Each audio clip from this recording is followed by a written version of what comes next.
이사야서 43장 1절, 7절, 21절. 우리 1절은 제가 읽고요. 7절은 여러분들이 읽고 21절은 다 같이 읽겠습니다. 이사야서 43장 1절, 7절, 21절. 제가 먼저 읽겠습니다. 야곱아, 너를 창조하신 여호와께서 지금 말씀하시느니라. 이스라엘아, 너를 지으신 이가 말씀하시느니라. 너는 두려워하지 말라. 내가 너를 구속하였고 내가 너를 지명하여 불렀나니 너는 내 것이라.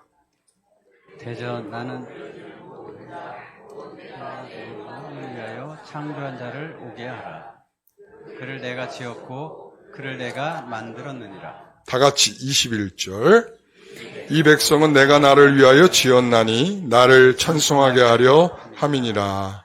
아멘. 하나님께서 우리에게, 저에게, 또 우리에게 영광스러운 그리스도의 교회라라고 하는 저에게 이 제목을 주면서 사실은 영광스러운 교회의 어떠한 기본적인 이름도 있지만 실질적으로는 우리 교회를 생각하면서 영광스러운 우리 교회를 생각하면서 영광스러운 그리스도의 교회, 이런 제목을 붙이게 된 것입니다. 사실은 원래는 다른 이름이었었어요. 다른 주제였어요.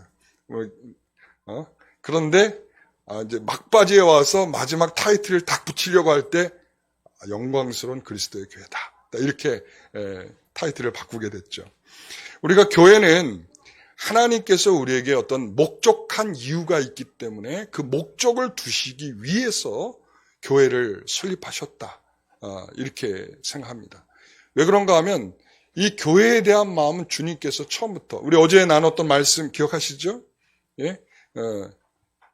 반석 위에 내 교회를 세우겠다. 사실 우리가 베드로를 자꾸 반석이라고 생각을 하는데 베드로는 반석이 아니에요. 아셨어요? 베드로는 반석이 아니에요. 베드로는 페트로스라고 하는 단어인데 베드로는 돌멩이라는 단어예요. 돌멩이. 돌멩이하고 반석하고는 달라요. 반석은 바위 같은 거예요. 페트라예요. 단어가 완전 다른 거고 완전히 다른 의미예요. 다른 의미. 페트로스, 페트라. 그렇기 때문에 이 페트라라고 하는 반석이라고 하는 것은 주님을 말씀하시는 것이고, 또 주님께서 주님에 대한 신앙 고백을 우리가 반석이라고 부르는 것이고, 그래서 이렇게 반석 위에 내 교회를 세우리라 하시는 것은 주님께서 처음부터 그러한 목적함이 있었기 때문이다라는 말씀이죠.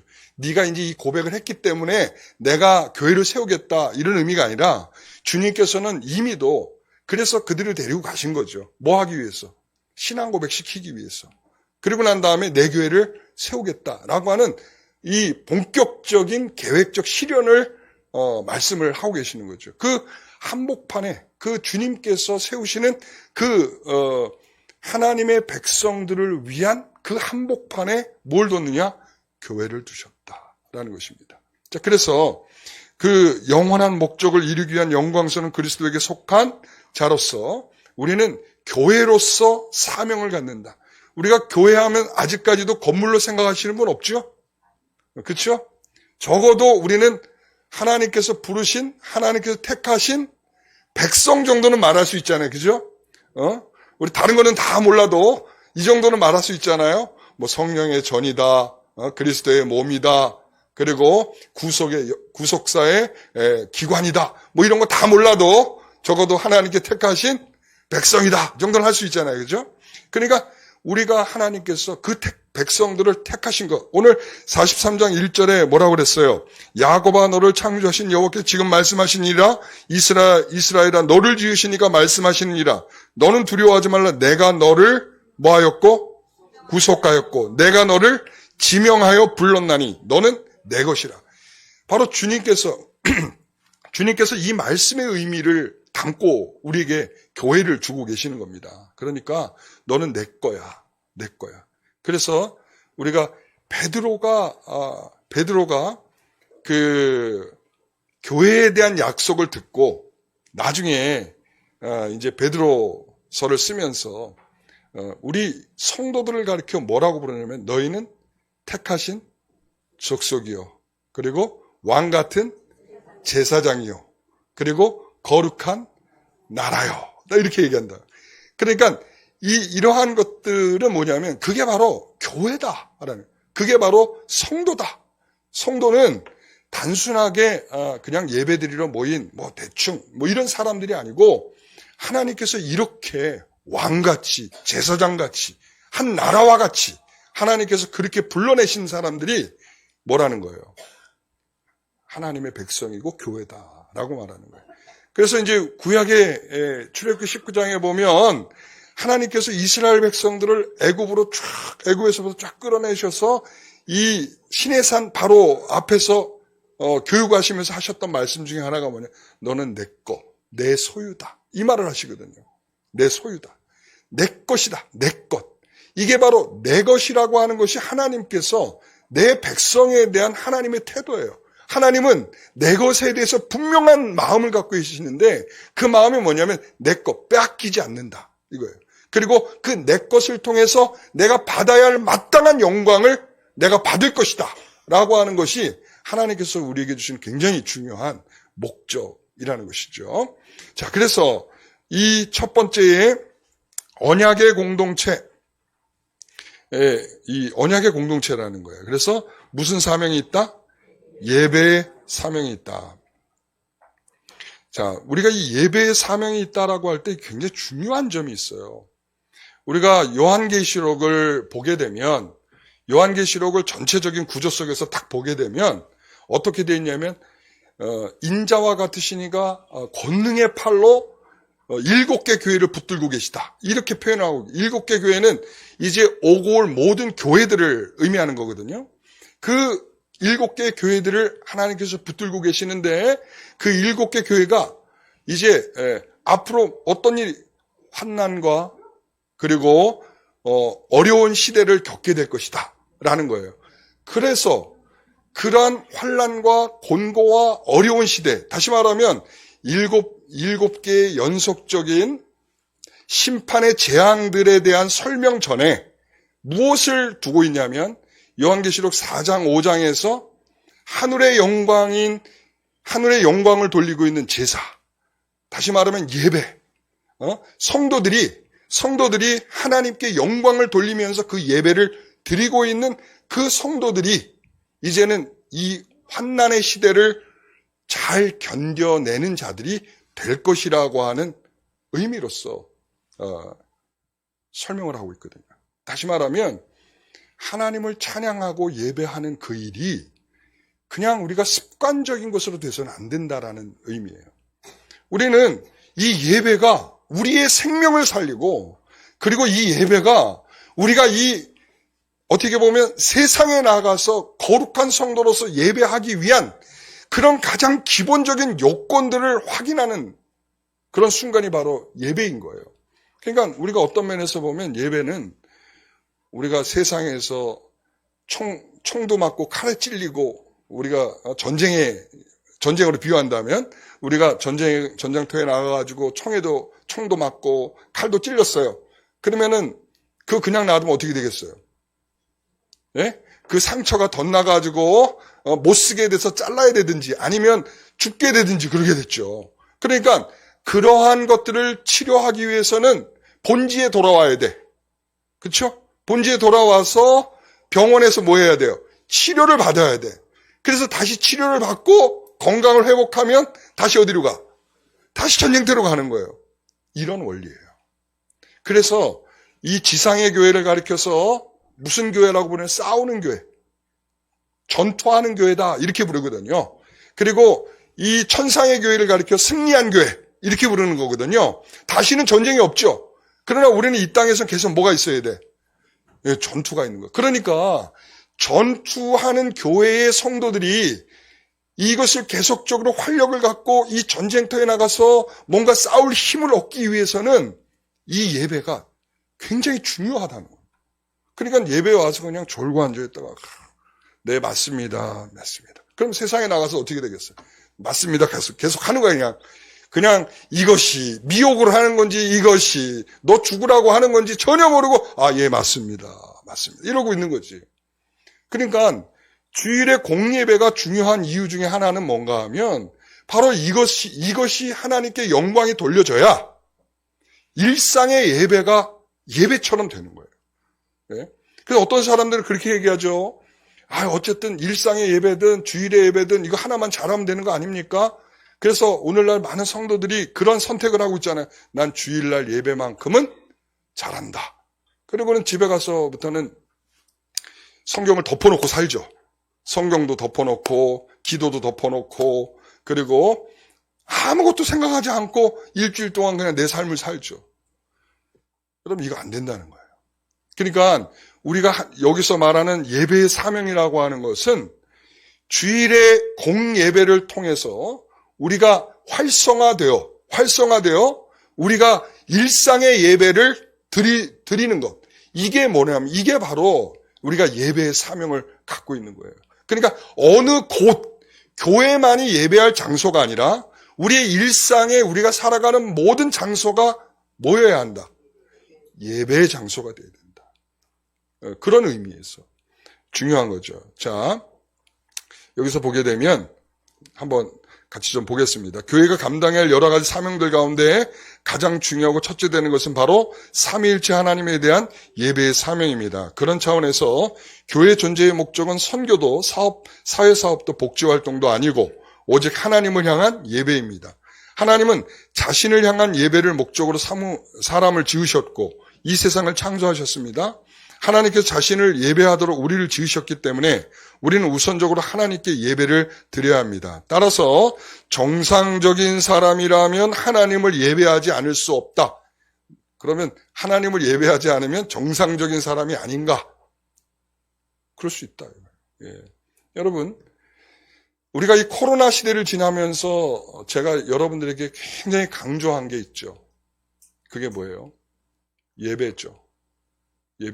우리가 예배만큼은 뒤로 양보할 수 없다. 그러니까 이게 왜 중요한가 하면 결국은 여러분들이 일상에서 우리가 지금 성도의 교제가 안 되고 있는 상황 아니겠어요? 그죠? 그러니까 하나님에 대한 예배가 분명해져야 우리가 삶으로 돌아가서 우리의 삶 속에서 예배가 되려고 애를 쓰게 되는데 이게 예배가 되지 않으면 결과적으로는 이 일상의 예배가 다 무너지는 거예요. 일상의 예배가 무너지면 다시 어떤 효과가 나타나냐면 교회에 와서 예배가 무너져요. 그러니까 지금 오늘날 교회가 지금 겪고 있는 어려움 중에 하나가 바로 그거예요. 뭐냐면 주일의 예배가 제대로 되지 않으니까 일상의 예배가 되지 않고 일상의 예배가 되지 않으니까 다시 주일의 예배가 제대로 되지 않는 거죠.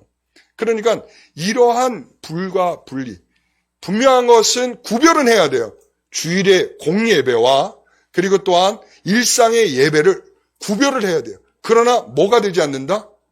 분리되지는 않는 거예요. 완전 분리할 수 없는 그런 관계성 속에 있는 것입니다. 자, 그래서 하나님은 영광을 받으시고 교제하시기 위해 자신의 형상을 따라 사람을 지으셨습니다. 하나님은 자신을 예배하는 아담에게 복을 주시기 위해서 행위 언약을 맺으셨고 아담을 자유의지를 지닌 인격자로 대하셨습니다. 그러니까 로봇처럼 만들지 않으셨다는 거예요. 그래서 아담이 이 일에 실패하자 이제는 마음속에 하나님의 법을 두어 하나님을 경배할 수 있도록 은혜 언약을 맺으셨습니다. 그래서 은혜 언약은 우리가 예레미야 3장 31장 31절 34절의 말씀을 보면 하나님께서 하나님의 법을 그들의 마음속에 두며 그들의 마음에 기록하여 나는 그들의 하나님이 되고 그들은 내 백성이 되리라 라고 하신 하나님께서의 이 은혜 언약, 굉장히 중요한 표현이죠. 그렇죠? 우리가 예전에 언약에 관해서 했었잖아요. 그렇죠? 그러니까 이 은혜의 언약을 하나님께서 두셨다는 거예요. 우리가 어떤 것을 행위로서 모세의 율법을 통해서 지켜낼 수 없는 우리 인생들에게 하나님이 주신 처방 중에 하나는 뭐예요? 그 마음에 하나님께서 그 율법을 두시는 거예요. 마음에. 근데 그 율법을 마음에 두시기 위해서 하신 일이 뭐냐면 바로 예수 그리스도께서 이 땅에 오셔서 우리에게 새로운 생명을 부여해 놓으신 거죠. 그래서 하시는 의미가 뭐냐면 너는 이제 내 백성이고 나는 너의 하나님이 되고 이거죠. 자, 그래서 이렇게 한 이유가 뭔가 하면 하나님은 자신을 예배하기 위해 이스라엘 백성을 애굽의 속박에서 해방하셨다. 그래서 출애굽기 3장 12절 부분에 보면 내가 그 백성을 애굽에서 인도하여 내온 후에 너희가 이 산에서 하나님을 섬기리니 이것이 내가 너를 보낸 증거니라. 뭐 하기 위해서? 예배하기 위해서. 섬기기 위해서라는 거죠. 그래서 우리의 예배는 삼위일체 하나님의 구속 역사, 구속 언약의 결과입니다. 하나님의 언약 백성은 하나님의 놀라우신 은혜와 영광의 창조주와 구속 사역을 높이 경배하고 찬송하며 영광 돌려야 합니다. 그래서 자, 다시 한번 말합니다. 교회가 뭐죠?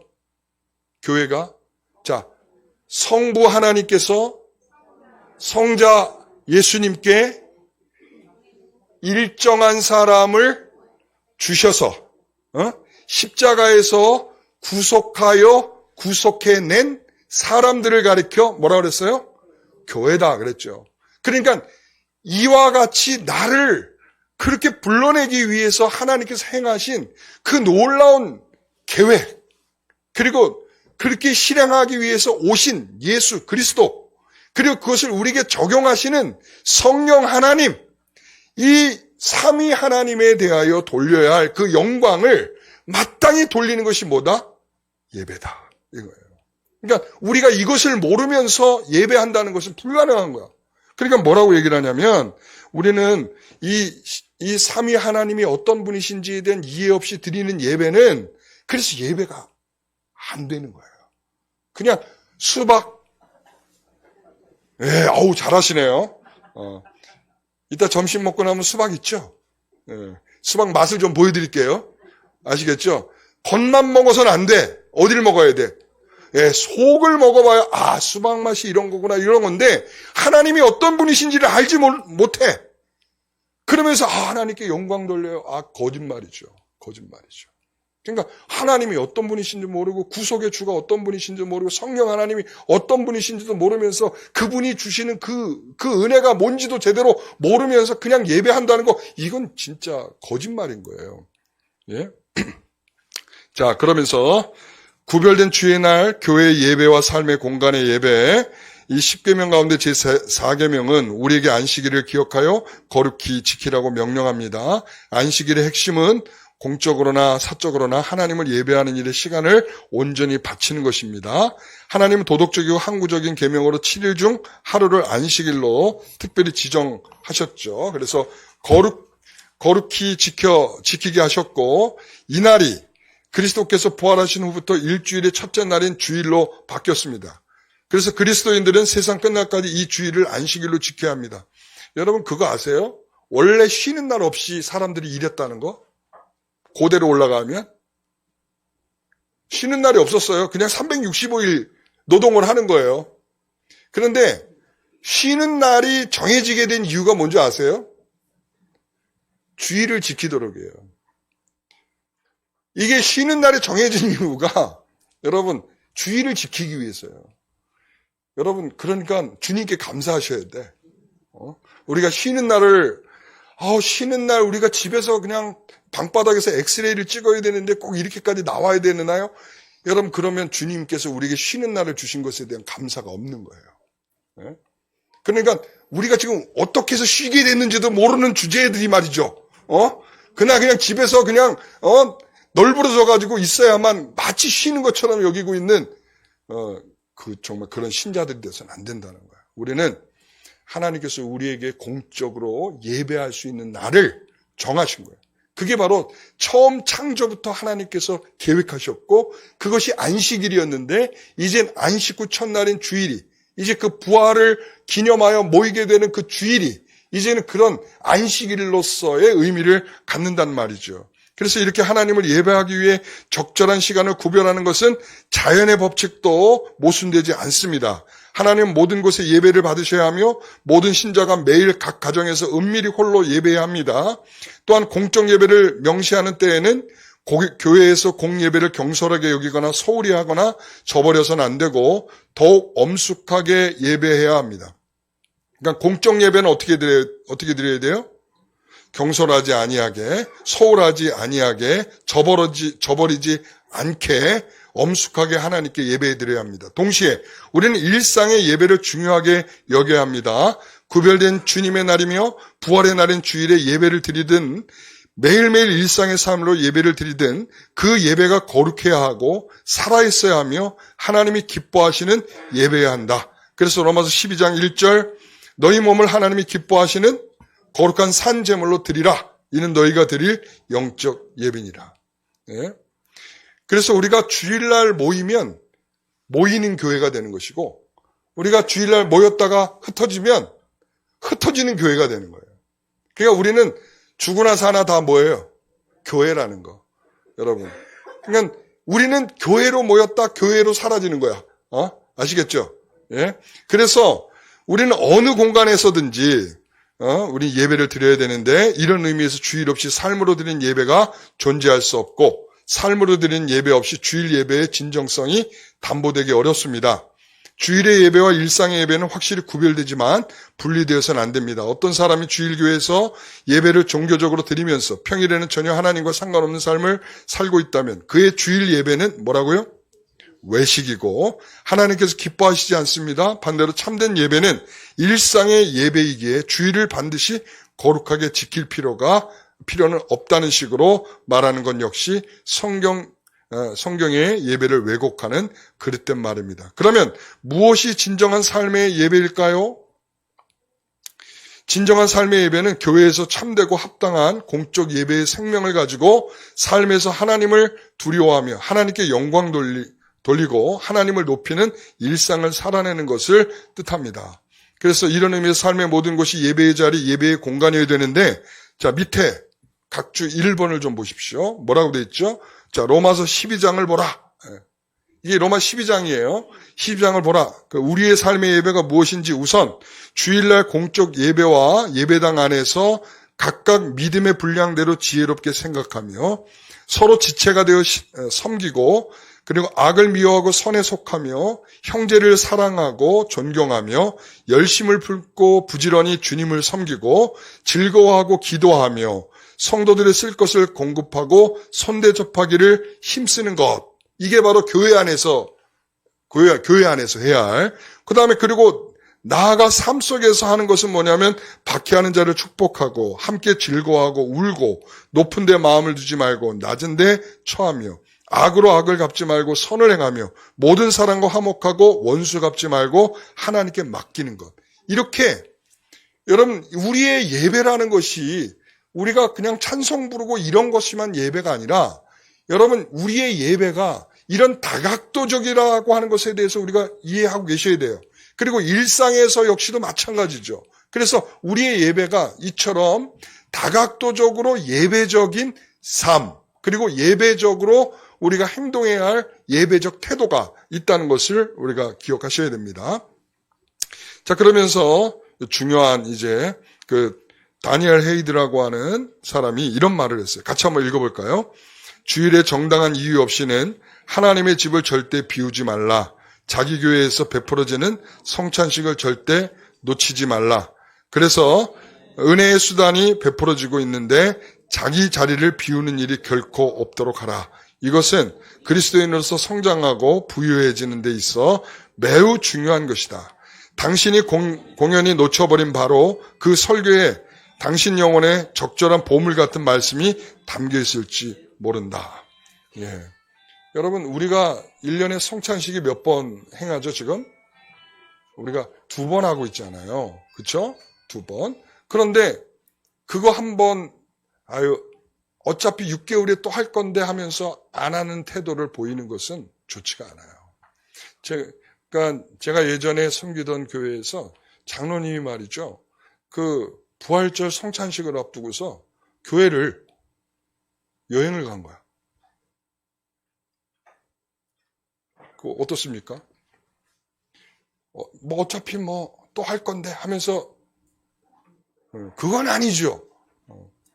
첫째는 하나님께서 주시는 은혜의 수단에 대하여 경홀히 여기는 태도죠. 당연히 이럴 땐 뭘 해야 돼요? 예? 아니, 그러니까 이미 뭐 가기로 했고 갔어. 뭐 어떻게 해야 돼, 그 다음에? 그렇지. 권징을 해야 되는 거야. 왜 권징을 해야 되죠? 예?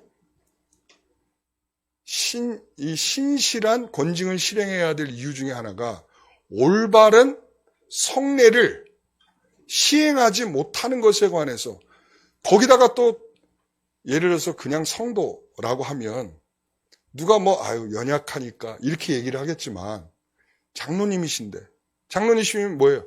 덕을 끼치는 원리에서도 문제가 아주 심각한 거죠. 그렇죠. 그런데 문제는 뭐냐면 너무 당당한 거야. 그게 더 문제인 거예요. 이게 거기에 대해서 제가 미안합니다. 제가 다음부터는 그런 일이 없도록 하겠습니다라고 하면 좀 더 그냥 어떻게 보면 더 권징할 것도 없죠. 이미 회개하고 있는데 그걸 무슨 거기다가 권징을 합니까? 안 하죠. 그러면 다음부터는 그런 일이 없도록 주의하십시오. 이렇게 하고 끝날 일인데 어떻게 됐냐면 그럴 수도 있지. 이렇게 된 거야. 그러니까 권징이 된 거예요. 권징이. 덕의 원리도 안 되고, 그리고 하나님이 주시는 은혜의 원리 속에서도 안 되는 거예요. 여러분, 우리가 출애굽하는 과정 중에서 제일 그 하나님께서 좀 심한 벌을 주고 계시는 부분이 어떤 부분인가 여러분 살펴보셨어요? 출애굽하는 과정에서 어떤 죄에 대해서 하나님이 더 극심한 죄를 묻고 계시는지 한번 여러분 살펴보셨어요? 어떤 것일까요? 하나님께서 은혜로 주시는 것에 관해서 그들이 소홀히 대할 때 하나님께서 더 큰 벌을 내리셨어요. 예를 들면 만나죠. 만나를 한참 먹다 보니까 1년 이상 먹다 보니까 어떤 마음이 들었어요? 질려.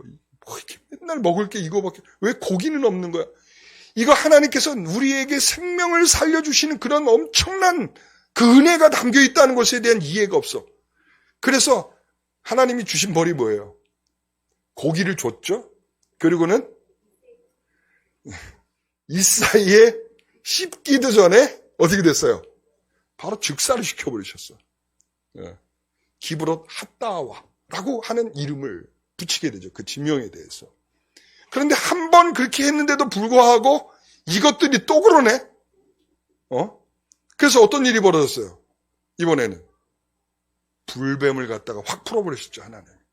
그 불뱀으로 확 물어서 죽게 만드시는 그런 일이 벌어지시죠. 그리고 가장 그 대표적인 은혜는 뭐예요? 하나님께서 그들에게 뭘 준다는 거예요? 가나안 땅을 주시는 거죠. 그렇잖아요?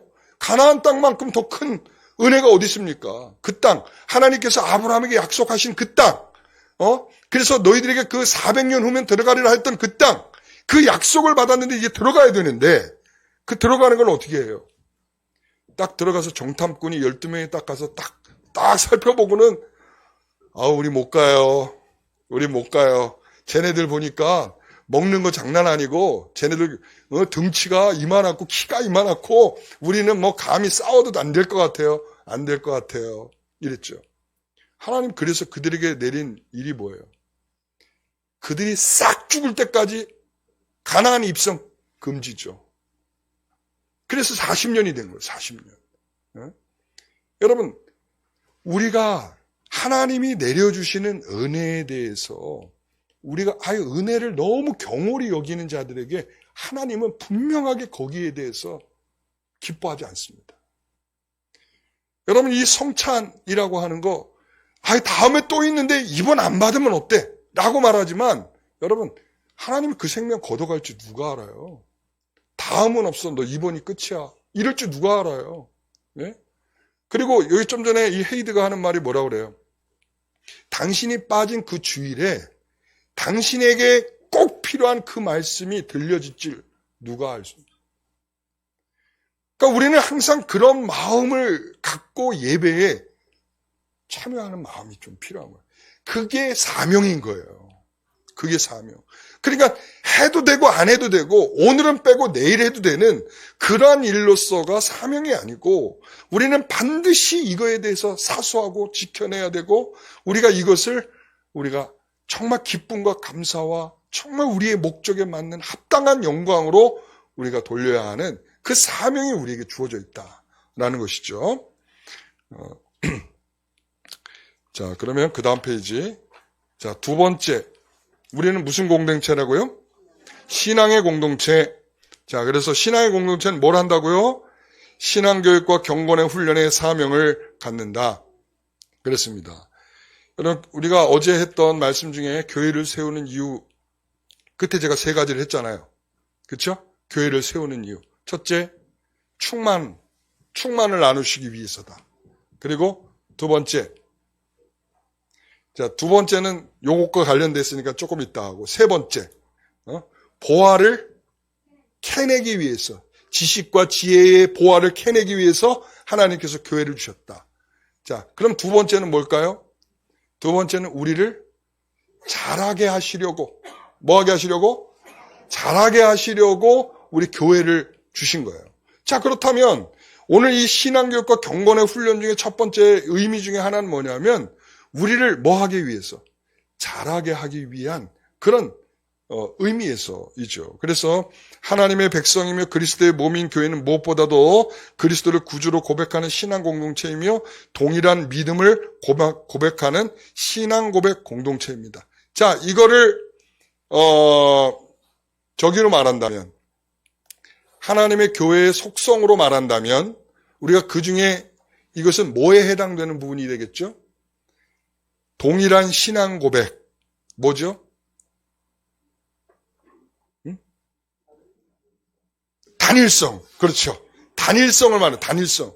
그러니까 교회가 단일성을 계속 지키기 위해서 해야 될 일 중에 하나가 뭐냐라고 물으면 신앙교육의 경건과 이 신앙교육과 그리고 경건의 훈련을 우리가 열심히 시켜야 되는 거예요. 그래서 다음에 이제 이런 얘기가 나오죠. 자, 거기에 참된 신앙 고백이 없는 교회는 교회일 수 없고 또한 교회를 존립할 수 없습니다. 나아가 교회는 예수 그리스도께서 분부한 모든 것을 가르쳐 지키게 할 사명을 갖고 있습니다. 그래서 마태복음 28장 19절 모든 민족을 제자로 삼아 내가 너에게 분부한 모든 것을 가르쳐 지키게 하라. 이게 이제 우리의 사명이란 말이죠. 자, 그러나 교회는 자신이 선포하고 가르치고 행해야 할 신앙의 내용을 그 스스로 만들어낸 것이 아니죠. 성경에 기초한 사도적 신앙을 믿음의 유산으로 물려받은 거죠. 그래서 우리가 사도신경으로 우리 신앙 고백을 하는 이유가 뭐예요? 사도들이 우리에게 준 가르침이라는 거예요. 사도들이 우리에게 준 가르침이라고 하는 것을 전제로 해서 우리가 사도신경을 고백하는 거거든요.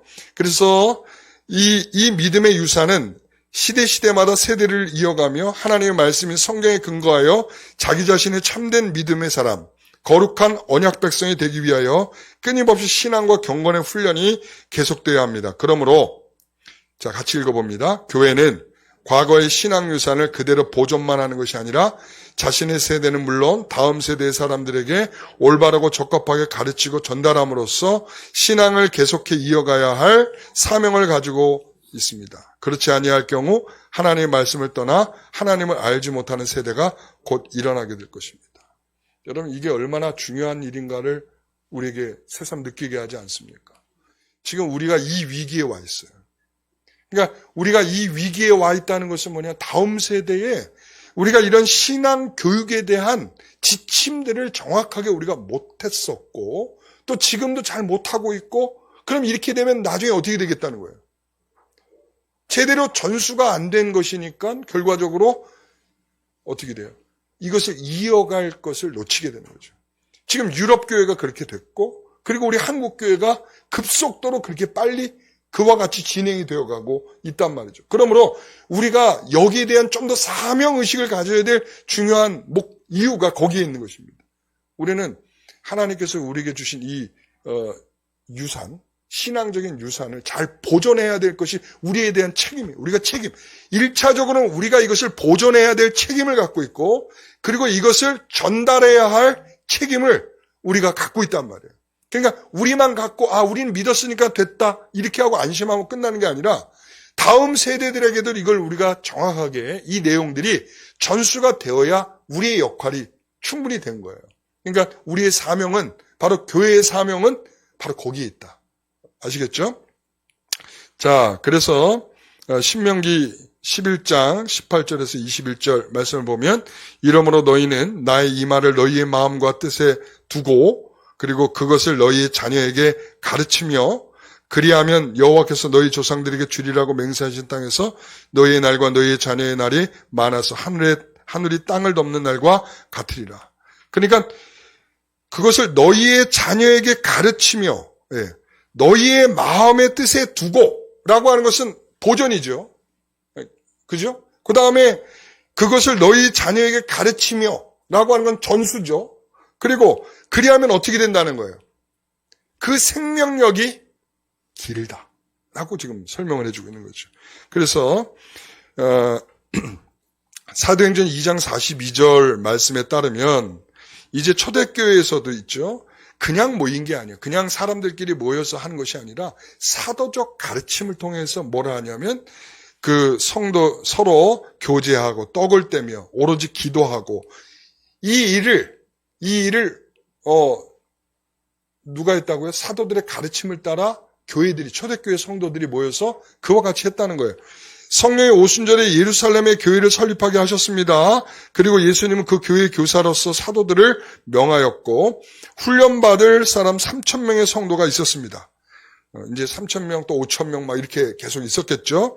그 많은 사람은 성령의 충만한 체험으로 회심한 자들인데 그들이 이 처음에 회심한 자들은 엄청나게 오순절의 그 역사를 경험하면서 이 놀라운 그 메시지가 전달되는 난 곳으로 방언이 들려지는 그러한 은혜 속에서 뭐가 있었어요? 그들이 우리가 바로 그런 사람이군요. 우리가 죄인입니다 하면서 회심을 한 사람들이란 말이에요.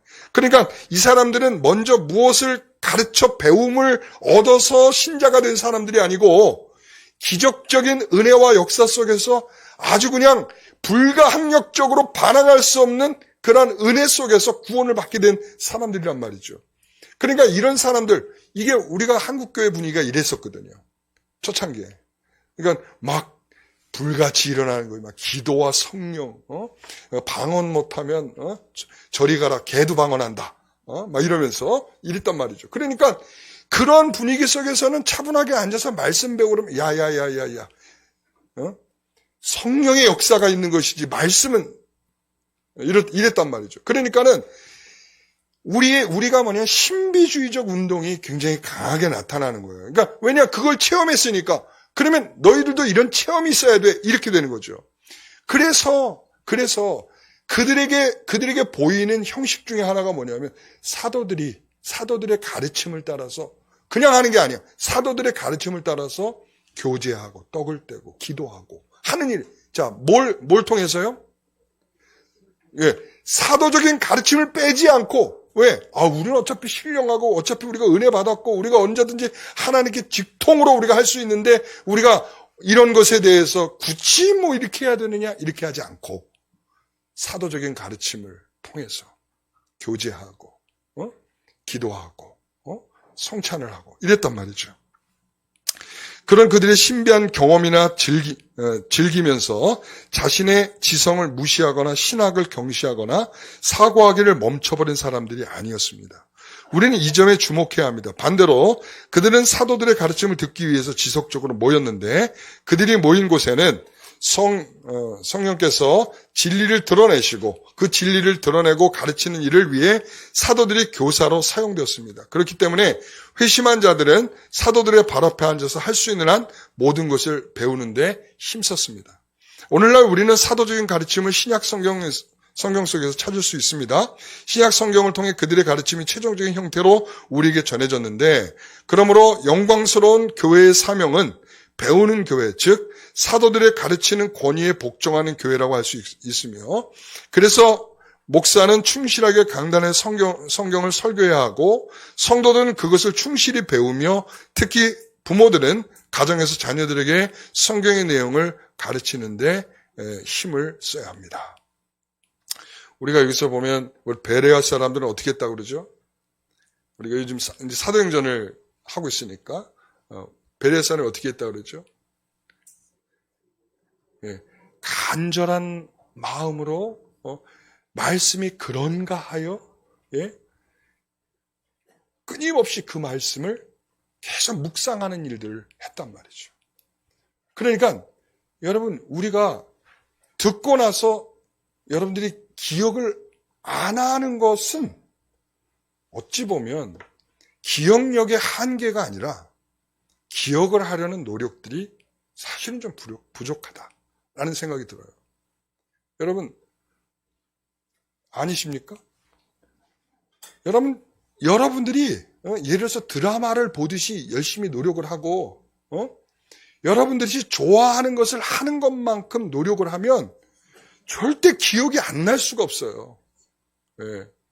근데 항상 여러분들이 뭐라고 그러냐면 저희는 기억력이 이런다면 기억력 제가 알고 있습니다. 기억력이 떨어진다는 게 저도 요즘 기억력이 많이 떨어지고 있거든요. 기억력이 그래서 오메가3를 더 먹어야 되나? 오메가3를? 그 생각을 막 하고 있어요. 더 센 걸 먹어야 되나? 더 센 걸? 그러니까 뭐냐면 기억력이 떨어질 때 제가 요즘에 그러니까 전에는 한 번 읽으면 다 기억되는 것들이 지금은 2번, 3번, 4번 어느 때는 막 끙끙매고 하고 있어도 잘 이게 머리에 안 남을 때가 있어요. 예. 그러니까 어떻게 끙끙매고 하는 거야. 전에 생각하면 어떻게 하면 되는 거예요. 한 번만 딱 읽고 나면 참 머리에 이렇게 남았다고요. 그러니까 수고가 한 번만 하면 끝나는 거지만 지금은 몇 번을 해야 돼? 여러 번 해야 되는 거예요, 여러분. 그러니까 여러분도 그렇고 저도 그렇고 이것을 베레아 사람들 같은 수고로움을 이것을 하지 않으려고 하면서 내 머릿속에 남기려고 한다면 그거는 도둑이에요. 그러니까 제가 여러분들한테 이런 말을 잘 못했잖아요, 지금까지. 그렇죠? 여러분들이 그렇죠. 암기력 떨어지셔서 그러시죠. 네, 그러시죠. 제가 일상적으로 그렇게 말했다면 지금 제가 정확하게 이런 문맥에서 얘기한다면 우리가 신앙교육에 대한 이해들이 안 돼 있고 베레아 성도들 같은 노력들이 되지 않고 있기 때문에 실제적으로 머리에 안 남는 거다라고 말할 수 있어요. 그러니까 제가 누구라고 예를 들지는 않는데 누구다라고 얘기는 하지 않지만 제가 이렇게 보면은 건성건성 듣고 그러고 나서 내가 물어봐요. 이거 어떻게 들었니? 라고 물어보면 침묵이죠. 침묵. 그런데 제가 잘 들어라. 이거 내가 물어본다. 잘 들어라. 그러고 들으면 나중에서 이제 물어봐요. 그러면 벌써 얼굴에 생기가 달라. 그러면서 말을 하죠. 이거는 이거고요. 저거는 저거고요. 말이 많아. 그러니까 그게 제가 누구라고 얘기를 안 해요. 누구라고 얘기를 안 해요. 여러분. 예, 여러분 쳐다보지 마세요. 그러니까 그게 무슨 차이인가 하면 집중력과 그거를 해보려고 애를 쓰고 있는 그 마음과 노력들이 충분히 들어가면 여러분 다 할 수 있어요. 문제는 뭔가 하면 그 많은 노력을 안 하고 있다는 거예요. 그러니까 내가 그것을 충분히 이해하고 있지는 않으니까 우리 자녀들한테도 얘기할 때는 그냥 십자가밖에 얘기를 못하는 거야. 야, 십자가 믿어. 끝. 십자가가 뭔데요? 그냥 몰라. 십자가 믿어. 그래 또 물어보면 야, 목사님은 괜히 있는 거야? 목사님한테 가서 물어봐. 여러분 이게 안 된단 말이에요. 이런 거는. 그러니까 적어도 우리가 내가 믿고 있는 것에 관해서 여러분 내가 믿습니다라고 말할 때 사도신경이 그거거든요. 구조가. 내가 믿습니다. 무엇을 이렇게 되는 거예요. 무엇을. 하나님이 우리의 아버지시고 천지를 창조하신 분이라는 것을 나는 믿습니다. 이거예요. 믿는 성부에 대한 믿는 내용, 성자에 대한 믿는 내용, 성령에 대한 믿는 내용이 분명히 그 다음에 나는 믿습니다라고 이게 라틴어는 바로 그냥 주어와 동사가 같이 붙어 있거든요. 주어. 그러니까는 나는 믿습니다. 이렇게 나오거든요. 그냥 나는 믿습니다. 뭐를? 그 다음에 따라오는 거야. 그러니까는 우리는 뭐만 하냐면 나는 믿습니다. 하고는 뭘 그러면? 나 그냥 믿어요. 근데 그 무엇을에 대한 이해가 우리가 이거를 계속 해나가는 게 뭐냐면 이게 신앙교육이에요. 이게 신앙교육이고 이게 우리가 경건의 훈련인 거예요. 이런 것 없이 우리가 뭔가 될 수 있다? 불가능. 한국교회가 왜 급속도로 이렇게 점점 왜? 그냥 우리는 할 수 있는 게 뭐냐면 그냥 북치고 장구치고 막 찬양하면서 감정적으로 나 주님 만났어요. 할렐루야. 그러고 나서 집에 돌아가면 아무것도 없어. 그러니까 그런 신앙들을 계속 해오다 보니까 진지하게 앉아가지고 정말 주님은 어떤 분이실까라고 고민하면서 그분에 대해서 익히고 배우고 그걸 말씀을 통해서 확인하고 하는 일들에 대해서 우리가 너무나도 게을렀던 거예요. 그동안. 그러니까 우리가 자녀들한테 뭘 주냐 그러면 걔네들도 똑같아. 이거밖에 없어. 그래서 그러고 난 다음에 울고 하고 가. 야, 너 왜 울었냐? 모르겠어요. 그러니까 우리가 진짜로 우리가 신앙 교육을 한다는 것은 진리에 대한 이해와 하나님 성삼위 하나님이 어떤 분인지에 대한 이해와 그리고 그분에 대한 우리의 태도가 어떠해야 되는지에 대한 이해들을 계속적으로 확장해 가지 아니하면 진실된 교회가 약화된다라고 하는 것입니다. 자, 세 번째. 교회 무슨 공동체라고요? 교제 공동체다. 사귐과 교제의 사명을 갖는다. 오늘날 교회하면 빼놓을 수 없는 것 중에 하나가 교제죠. 교제는 함께 무엇인가를 나누는 것입니다. 그래서 교제란 친밀한 교통, 긴밀한 연합, 상호 교류 등의 의미가 내포되어 있습니다. 그렇기에 모르는 사람이 서로 교제할 수 있어요? 없죠. 이런 교제가 없는 성도는 참된 성도로 할 수 없는 것입니다. 하나님을 믿고 회개하여 죄를 용서받고 그리스도와 연합하여 의롭다함을 받은 신자는 필연적으로 새 생명을 소유하게 된 것이고 그 새 생명은 신자에게 본성적으로 새로운 사귐을 요구하기 때문이죠. 그런데 우리가 코로나 팬데믹으로 3년간 교회는 몸살을 앓았습니다. 정규 예배는 제한되었고 소모임, 식사, 찬양대 등 모든 사귐이 정지되었습니다. 성도들과 마주대하고 식사하던 즐거움은 사라지고 서로의 교제가 끊어지며 오직 대면, 비대면 예배만 드리게 되니 신앙이 없이 교회에 출석하던 사람에게는 교회를 이탈할 충분한 시간과 이유를 제공하게 되었던 거죠. 그런데 우리는 이 상황에서 성도의 교제가 진정으로 무엇을 의미하는지 생각해 보아야 합니다. 성경은 성도의 교제를 신자 간의 교제가 아니라 삼위일체 하나님과의 교제로 먼저 정의하고 있습니다. 성도가 서로 교제하는 일이 가능한 근본적인 이유는 우리가 믿고 경배하는 삼위일체 하나님께 서로 교제하며 신적 사랑을 나누시는 분이다 라는 것 때문이죠. 그러니까 삼위 하나님이 어떻게 존재하고 계십니까? 라고 물으면 사랑의 방식이야. 성부와 성자와 성령은 서로 어떻게 하나를 이루고 있습니까? 라고 물어보면 사랑으로요. 이렇게 이야기를 한단 말이죠. 그러니까 이 사랑이라고 하는 것은 먼저 그분들의 교제, 그러니까 삼위 하나님의 교제의 방식이 사랑이듯이 우리가 그분과의 교제가 충만하면 우리에게 무슨 충만이 일어날까요? 사랑의 충만이 있는 거예요. 그러니까 우리가 교회를 왜 세웠습니까? 그 하나님의 충만을 우리가 덧입기 위해서 우리가 교회가 세워졌단 말이에요. 그러니까 이 충만한 그 사랑을 하나님으로부터 받아서 성도 간에 그 사랑을 나누는 역할을 위해서 우리에게 주어져 있다는 것이죠. 자, 그래서 첫 번째는 예수 그리스도와의 교제예요. 성도의 교제는 성령으로 말미암은 그리스도와의 신비적인 연합이 전제되는 교제입니다. 신비적이란 말 제가 말씀드렸죠? 신비적은 모른다 이런 뜻이에요. 모른다. 어떻게 연합을 이루고 있는지 모른다 이야기할 때 신비적이다 이렇게 표현하는 거예요. 삼위 하나님 어떻게 삼위일체이십니까? 모른다. 그래서 신비적인 연합을 이루고 있다. 우리가 그리스도와 연합을 이루고 있다. 어떻게 이루고 있느냐? 모른다. 그렇기 때문에 신비적인 연합이다. 이렇게 얘기하는 거예요. 아시겠죠? 예, 아유, 너무 쉽죠?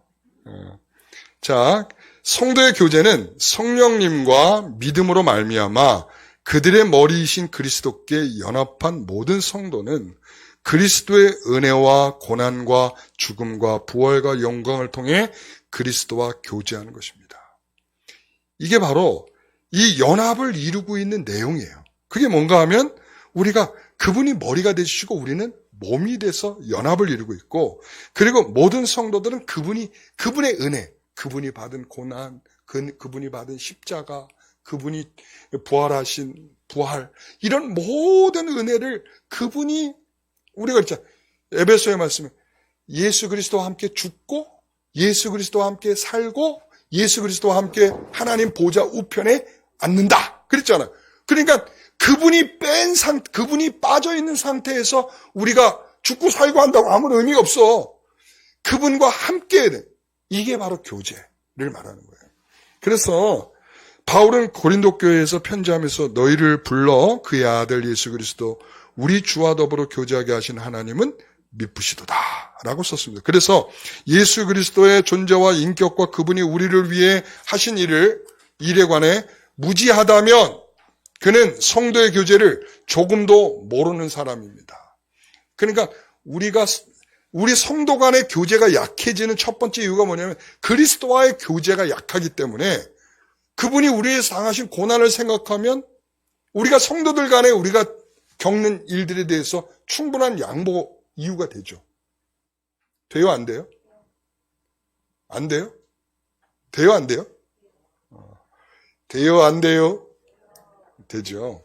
그러니까 우리가 그리스도에 대한 이런 구속의 은혜에 대한 교제가 우리가 충분치 않을 때 나타나는 거 뭐냐?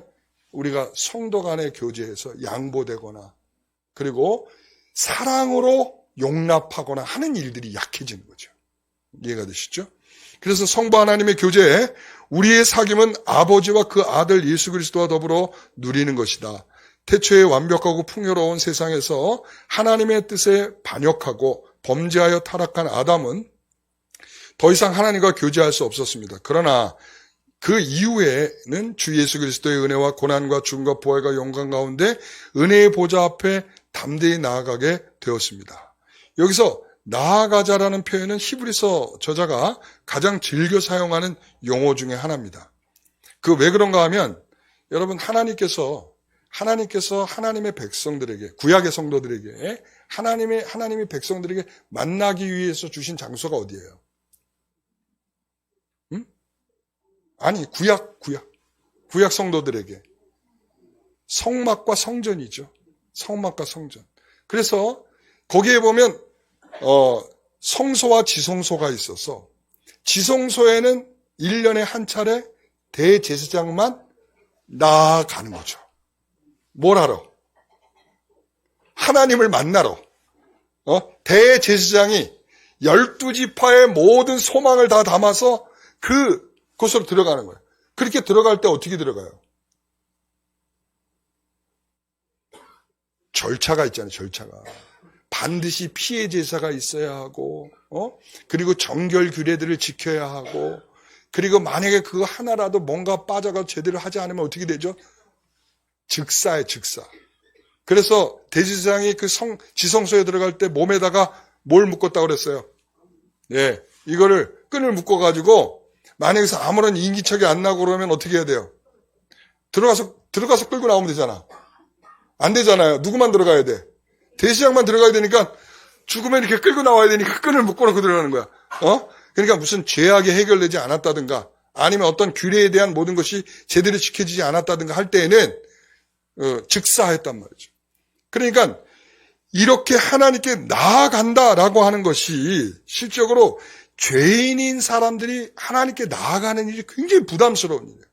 그러니까 그것을 위해서 한 일이 뭔가 하면 제사의 행위를 통해서 이제 내가 죽어야 할 일을 얘가 대신 죽고 그리고 내가 하나님 앞에 담대하게 나아갑니다. 이렇게 되는 거거든요.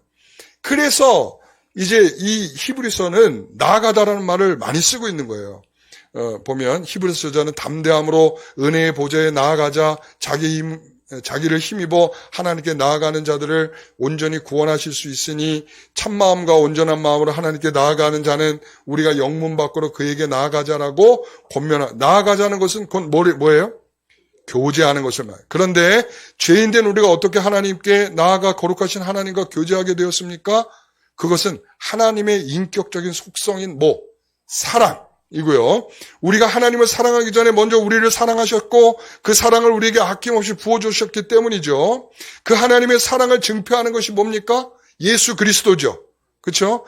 그 사랑은 예수 그리스도를 보내셔서 우리에게 말씀하여 주시고 우리를 불러 그 안에서 우리와 교제하기를 원하고 계시는 거죠. 하나님은 신약시대의 사도들을 보내 온 유대와 사마리아와 땅끝까지 복음을 전하사 하나님의 백성들과 교제하기를 원하고 계십니다. 오늘날 하나님은 교회를 세우시고 교회의 말씀과 직분과 규례를 주셔서 하나님의 백성들과 뭐하도록 교제하기를 원하신다. 그 다음에 세 번째, 성령 하나님과의 교제. 성령께서는 죄와 사망의 법에 매여 있던 우리를 해방시켜 주신 생명의 영으로서 모든 신자들의 영 안에 거룩의 영으로 거하십니다. 그래서 바울은 고린도교회 성도들 가리켜 하나님의 성전이라 불렀고 성령께서 그들 안에 거하신다라고 말하였습니다. 그 성령님으로 우리가 그리스도를 주로 부르고 하나님을 아버지라 부르게 되었으며 또한 우리가 생명으로 옮겨진 자, 즉 어둠에서 빛으로 마귀의 자식에서 하나님의 자녀로 바뀌게 된 자로 누리고 교제할 수 있는 영이십니다. 우리 안에 거처를 정하시고 함께 하시는 성령은 절대로 우리를 떠나지 아니하시고 우리 안에서 하나님께 주신 모든 은혜를 효력 있게 역사하십니다. 성령이 친히 우리의 영과 더불어 우리가 하나님의 자녀인 것을 증언하시고 심지어 우리가 기도하지 못할 때조차도 우리를 대신하여 기도하십니다. 그렇다면 삼위일체 하나님과 성도의 교제는 교회 안에서 어떻게 실행되어야 합니까? 성도의 교제는 먼저 뭘로요? 예배의 교제로 정의될 수 있다. 그렇기에 신앙 고백을 함으로써 성도가 된 사람들은 하나님을 예배하는 것입니다. 신약성경에 정의하는 교회의 특징 가운데 하나가 사도의 가르침을 받아 서로 교제하고 떡을 떼며 기도하기를 힘쓴 것입니다. 여기 말씀과 교제와 성례와 기도가 필수적인 요소로 존재합니다. 따라서 성도의 교제는 예배의 교제이고 말씀의 교제이며 동시에 성례의 교제입니다. 예배를 통해 삼위 하나님과 교제하면서 하나님을 경배하기 위해 나아가고 하나님의 말씀을 들으며 나누고 성례 특히 성찬을 통해 함께 식탁에 앉아 하나님의 가족된 것으로 교제합니다. 여러분 그래서 우리가 한 가족을 뭐라고 표현했죠? 한 가족을 표현하는 단어 중에 뭐가 있죠? 식구. 식구가 뭐예요? 식구. 먹을 식. 그리고 입구. 그러니까 먹을 것을 입으로 같이 먹고 있어야 뭐다? 식구다. 가족이다. 이렇게. 그래서 우리가 성찬식이 바로 그런 의미도 들어있는 거예요. 우리가 한 가족으로서 뭐 한다? 서로 먹고 마시는 거다라는 거예요. 그래서 성찬을 하면서 애찬을 하는 이유가 거기에 있는 거예요. 성도들이 예배로 우리가 식탁 공동체를 나눴다면 예배 이후에 성도들의 교제를 통해서 함께하는 식탁 공동체로서 애찬을 나누는 거예요. 그런 의미에서 우리가 식사를 하는 거기 때문에 우리가 점심 준비하시는 성도 여러분, 굉장한 사명감을 가지고 준비하셔야 됩니다. 우리가 한 식구구나. 내가 식구를 먹인다. 여러분, 엄마들이 가족들 밥 먹이면서 불평 없잖아요. 왜 없겠어요? 왜 없어? 야, 내가 이 더운데, 이 가스불에 이 서서가지고 이 뜨거운 국을 끓이고 있어야 돼. 그러면서도 하죠. 그러면서도 하는 거야. 그게 식구에 대한 사명감인 거죠. 네? 우리가 이 성도의 교제라는 것은 내가 하고 싶은 말 다 하면서 할 수는 없는 거야. 그쵸? 그러니까 불평스러워도 참고 견디면서 할 수밖에 없는 거. 왜 그래요? 우리가 성도의 교제 때문에 하는 거야. 네. 여러분 그런 사명감을 갖고 해주셔야 돼. 여러분들이 하는 봉사가 그냥 봉사가 아니야. 식구 먹여 살리는 그런 굉장한 위대한 봉사예요. 네? 그러니까 성도의 교제가 여러분들의 손에 달려 있습니다. 별로 감동들을 안 하시네. 이거 굉장히 감동 포인트인데. 여러분들의 식사가 우리 성도들의 교제를 책임지고 있습니다. 할렐루야. 참. 이렇게 강조를 해줘야만 자, 그렇죠.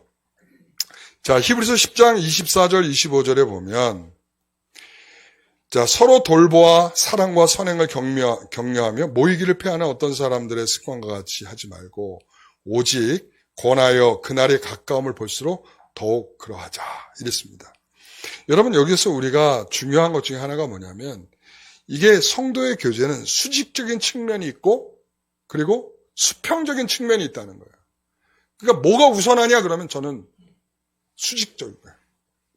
그러니까 수직적인 교제가 안 되면 수평적인 교제는 모든 게 다 불평스럽고 괴롭고 고통스럽고 조금 하다 보면 성질나서 그냥 가버리고 마는 거예요. 왜? 이게 뭐가 안 되고 있다는 거예요. 수직적인 교제가 안 되고 있다는 거예요. 내가 뭘 봉사하다가 자꾸 삐져. 나 안 할 거야 이제. 왜 그래요? 이게 수직적인 교제가 뭔가 좀 안 되고 있다는 거예요. 그러니까 나 이거 안 할 거야 하다가도 마음이 돌이켜지는 이유가 뭐예요? 이 수직적인 교제 때문에 마음이 다시 돌아서지는 거야. 나 절대 안 할 거야. 내가 다시는 하나 봐라. 내가 내 손에 장을 지지지. 그런데 그 다음날 나와서 하고 있어. 왜 그래요? 수직적인 교제에서 나를 못 참게 만드는 거야. 그러니까 우리가 이 수직적인 교제가 중요한 게 첫 번째고요. 수평적인 교제는 그 다음의 교제예요. 근데 우리가 교회들이 뭘 먼저 우선적으로 성도의 교제, 성도의 교제는 그냥 우리 성도들끼리 울랄랄랄라 하면 좋은 거다라고 생각하면서 거기에 초점을 맞추는데 실질적으로는 이 수직적인 교제를 충분히 하도록 만들어야 수평적인 교제가 충분히 될 수 있는 겁니다. 사랑하는 성도 여러분. 아시겠죠? 예. 그래서 지교의 모든 성도는 하나님과 교제하는 것이고 사랑과 예배하도록 부르심을 받았고 동시에 성도들과의 교제, 사랑과 봉사하도록 부르심을 받았다. 성도들은 서로 돌볼 책임과 의무가 있다. 그래서 히브리서 10장 24, 25절에 서로 돌보아 사랑과 선행을 격려하며 라고 했을 때 모이기를 패하는 어떤 사람들의 습관과 같이 하지 말고 왜 그래요? 모이기를 패하는 어떤 사람들의 습관처럼 하게 되면 어떻게 될까요? 뭐가 깨져요? 수직적인 교제가 끊어지는 거죠. 우리가 코로나 때 경험하고 있잖아요. 그러니까 수직적인 교제가 끊어지니까 성도 간의 교제가 끝나는 거예요. 우리가 전에는 성도들의 교제를 통해서 우리가 교제를 잘 하고 있구나 이 생각을 했단 말이에요. 그런데 이게 보니까 문제가 뭐냐 보니까 여러분 성도 간에 그 정도 교제하고 막 그랬으면 그 교제력이 남아있어야 되는데 안 되는 이유가 뭔가 하면 수직적인 교제가 안 되다 보니까 결과적으로 뭐가 와야 되냐면 수평적인 교제가 와야 되기 시작하네요. 근데 그것을 더 체감하게 되는 세대가 어디겠어요? 젊은 세대들이에요. 왜? 젊은 세대들은 뭐가 더 약하냐면 수직적인 교제가 약하기 때문에 수평적인 교제가 얼마나 잘 돼 있느냐 이게 문제가 아니었던 거야. 뭐가 문제냐? 이게 문제다. 이게. 그래서 그날의 가까움을 볼수록 뭐 하자는 거예요? 그렇게 모이기를 패하는 어떤 사람들처럼 하지 말자라고 하는 게 중요한 거죠. 그래서 교회에 오면 어떤 성도는 예배만 수직적 교제만 하고 수평적 교제를 하지 않는 사람들이 있고요. 그러나 우리는 모두의 성장을 위해 함께 서로 돌아보고 사랑과 선행을 격려하며 똑똑하고 교만한 이기주의자보다 적은 지식으로 사람을 돌보는 성도가 훨씬 아름다운 법입니다. 그래서 우리는 이런 교제가 사람을 만족시키는 것이 아니며 우리끼리만 기뻐하고 즐거워하는 것도 아님을 기억해야 합니다. 어떻게 보면 코로나 사태는 그동안 우리가 사람과의 교제를 하나님과의 교제보다 더 우선순위 놓은 것은 아닌지 돌아보게 하는 기회이며 그러면서 전혀 교제의 장으로 나오지 못하는 일부의 성도들에 대한 안타까움의 기도의 교제가 필요함을 생각하게 합니다. 분명한 것은 교회는 이 교제를 통해 하나님을 더욱 섬기고 주 예수 그리스도를 더욱 뜨겁게 사랑하며 성령의 역사하심을 통해 교회와 성도를 돌보고 배려하고 섬기는 일에 더욱 열심을 품고 봉사해야 합니다.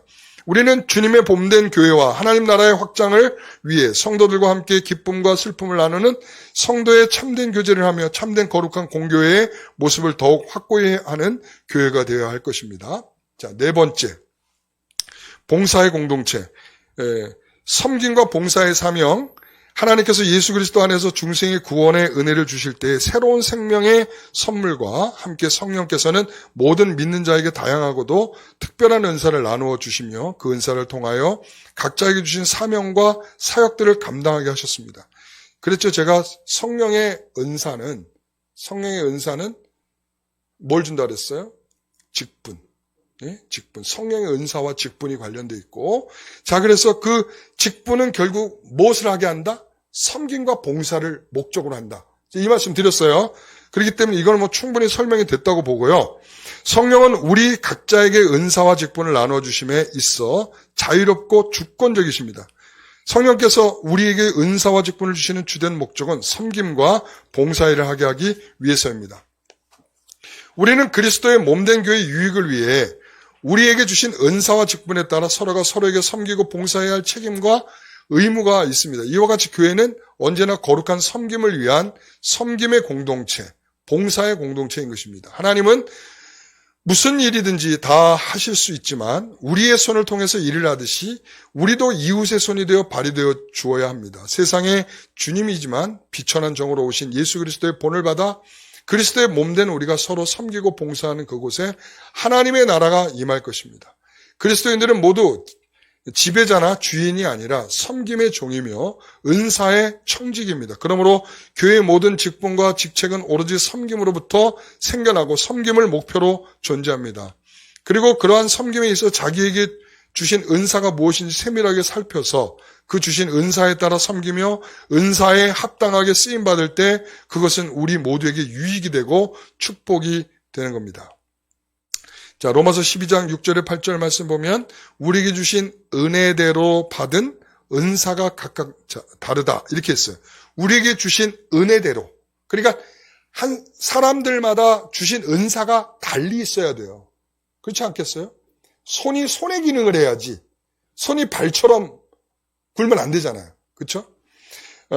우리 모두에게는 어떤 것이든 성령께서 주신 은사가 최소한 한 가지씩은 있습니다. 그러나 성령의 은사는 우리가 요구해서 받은 것이 아니라 성령께서 우리에게 주신 특별한 주권적 선물입니다. 그러한 성령의 은사는 다양하며 또 우리 각자가 받은 은사가 서로 다르지만 모든 은사가 동일하게 중요합니다. 그러므로 오직 모든 은사는 서로를 세우는 상호 간의 사랑의 사귐과 섬김의 관계로 존재해야 합니다. 또한 그러한 성령의 은사를 주시는 목적은 궁극적으로 성도로 하여금 하나님을 영화롭게 하는 삶을 살 수 있도록 하는 것인데 구체적으로 하나님 말씀을 통하여 신자들이 믿음을 굳건히 하고 또한 그 말씀을 효과적으로 증거하고 가르치며 교회 안에서 이루어지는 모든 사역을 통하여 주님의 몸을 더 잘 섬기며 하나님의 나라를 땅끝까지 확장하기 위한 것입니다. 다섯 번째, 선교 공동체. 복음 증거, 전도, 선교의 사명. 자, 이쯤 오면 우리가 이제 한번 사명을 다시 한번 점검해 봐야겠죠? 자, 첫 번째 사명이 뭐죠? 예배의 사명. 두 번째는 신앙교육과 경건훈련의 사명. 자, 세 번째, 사귐과 교제의 사명. 그 다음에 네 번째, 봉사와 섬김의 사명. 이제 다섯 번째, 선교와 전도의 사명. 이렇게 되는 거예요. 아시겠죠? 네. 자, 하나님께서 그의 소유된 백성인 이스라엘을 택하시고 부르신 후 맺은 언약 관계 속에서 구약의 이스라엘은 본질적으로 하나님과 이방 나라에 대하여 하나의 이중적인 사명을 가지고 있었습니다. 그래서 하나님에 대해서는 거룩한 백성이어야 하고 그리고 또한 동시에 이방 나라에 대해서는 제사장의 역할을 해야 합니다. 그래서 창세기 12장 2절 3절의 말씀에 보면 내가 너로 큰 민족을 이루고 내게 복을 주어 내 이름을 창대하게 하리니 너는 복이 될지라 너를 축복하는 자에게는 내가 복을 내리고 너를 저주하는 자에게는 내가 저주하리니 땅의 모든 족속이 너로 말미암아 복을 얻을 것이라. 여기서 아브라함 언약에 나타난 하나님의 사중적인 약속은 첫째는 큰 민족이 되게 한다. 두 번째는 창대한 이름을 갖게 한다. 세 번째는 신적인 보호가 있다. 그리고 네 번째는 축복의 중재자다. 이 네 가지. 그래서 그 핵심은 하나님의 축복에 대한 약속입니다. 여기서 하나님께서 아브라함을 축복하시라고 약속하셨고, 나아가 아브라함 자신이 축복의 근원으로서 하나님의 축복이 되게 하셨습니다. 즉 하나님의 축복은 모두 아브라함 자신에게만 돌아오는 것이 아니며, 아브라함은 단순히 축복의 수혜자로만 끝나는 것이 아니라 동시에 그러한 축복의 뭐가 돼요? 중개자가 되어야 합니다. 그는 오히려 땅의 모든 족속들을 위하여 축복의 근원으로 부름을 받았습니다. 그래서 아브라함과 이스라엘은 하나님의 축복의 선교사들이 되어야 한다는 것이고, 또한 참된 하나님을 알게 하는 진리의 통로가 되어야 한다. 그러니까 수혜자뿐만 아니라 중개자가 되고, 그리고 또한 축복의 선교사들이 되고, 그리고 진리의 통로가 된다라는 거예요. 이러한 아브라함 언약의 본질을 올바로 이해한다면 하나님 자신의 소유된 백성, 왕 같은 제사장, 그리고 거룩한 나라로서 이스라엘을 택하시고 부르심은 그들로 하여금 하나님을 섬기며 이방 나라에 대하여 선교적 사명을 감당함으로 봉사하게 하기 위함이었다라는 것이죠. 그래서 이사야 42장 1절에 보면 그가 이방의 정의를 베풀리라. 42장 6절 내가 내 손을 잡아 너를 보호하며 너를 세워 백성의 언약과 이방의 빛이 되게 하리니. 자, 이러한 이스라엘의 사명은 이제 신약교회에서도 더욱 분명하게 말씀의 선포와 복음의 증거의 사역으로 나아갑니다. 그러므로 이 세상과 관계에서 교회가 수행해야 가장 중요한 사명으로 바로 복음 증거의 사역, 곧 전도와 선교입니다. 왜냐하면 교회는 다시금 그리스도로부터 지상명령인 선교의 명령을 받았음은 물론 또한 그가 보내신 성령을 통하여 계속하여 받고 있기 때문입니다. 그래서 너희는 온 천하에 다니며 만민에게 복음을 전파하라. 너희는 가서 모든 민족을 제자로 삼아 세례를 베풀고 내가 너희에게 분부한 모든 것을 가르쳐 지키게 하라. 이와 같이 교회는 그 시작으로부터 복음 증거의 사명을 가진 전도 선교 공동체입니다. 그러나 교회가 가진 선교 사명은 오직 창조자이시며 동시에 구속자이신 삼위일체 하나님으로부터 옵니다. 그러므로 선교의 궁극적인 기초와 근거는 바로 창조자와 구속자로서의 하나님 절대적인 주권과 구속의 의지 자체 안에 있습니다. 하나님이 그 아들을 세상에 보내듯이 이제 아들은 그의 제자들을 세상으로 보내시며 나아가 성령께서는 이 사역을 도우시며 효과적으로 이루십니다. 아버지께서 나를 보내신 것과 또 나를 사랑하심 같이 그들도 사랑하신 것을 세상으로 알게 하려 함이로소이다. 또한 성부와 성자께서 성령을 보내시듯이 성령께서는 그리스도인들을 세상으로 보내십니다. 오직 성령이 너에게 임하시면 너희가 권능을 받고 예루살렘과 온 유대와 사마리아 땅까지 이르러 내 증인되리라.